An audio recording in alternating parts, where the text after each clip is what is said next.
is to ask ourselves, then what do we do? Beyond the rhetoric, what do we do? And what is beautiful in Africa now, not only in the continent of Africa, is that there is a consciousness. You know, I'm in a church setting, and sometimes it is good to remind you, for those of you who believe and believe rightly, even in the Bible, sometimes those who are saying the right things think that they are the only ones, thinking in silo. You remember Elijah going and saying, but Lord, I'm the only one who has not bowed to Baal. He was told, no, there are 7,000 others. And as I travel across Africa, there are 7,000 others. Today I've seen many of them. Today I've had the honor and privilege of listening to many of them. One enlightened more than the other. One more passionate than the other, talking about what we can do. And talking about the place of Nigeria in that space. Times without number have talked about Nigeria and reminded Nigerians that the day you become great, that is the day Africa becomes great.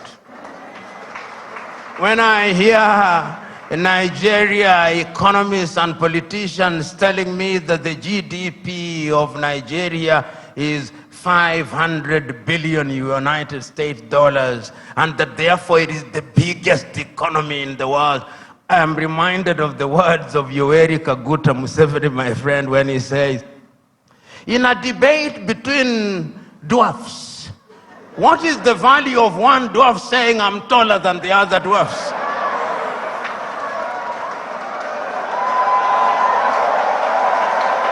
You are still a dwarf. This Nigeria is capable in 5 years of becoming a 3 trillion GDP economy. The fundamentals are there. Talk of human resource. And I think it is my sister, you go to anywhere in the world, tell me, engineering, artificial intelligence, space, Nigerians.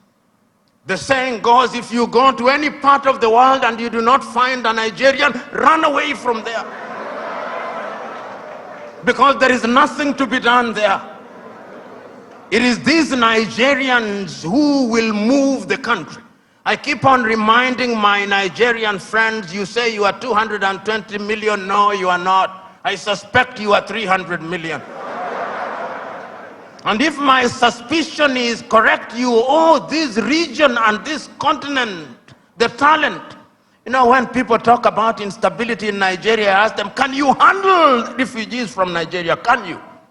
You cannot. They'll overwhelm the entire West Africa. So it is in Africans' genuine desire that Nigeria remains great and becomes great. All the ingredients are there. Writing in 1983, Chinua Achebe, in his book, The Trouble with Nigeria, said that it is simply and squarely a problem of leadership. That is an African problem, and I also want to say it is also a problem of followership. Before the Ezemwe started speaking, he talked about what is expected of him in the village. When you are appointed into a public office in Africa, they actually expect you to be a thief. And if you don't steal, they say you are not wise.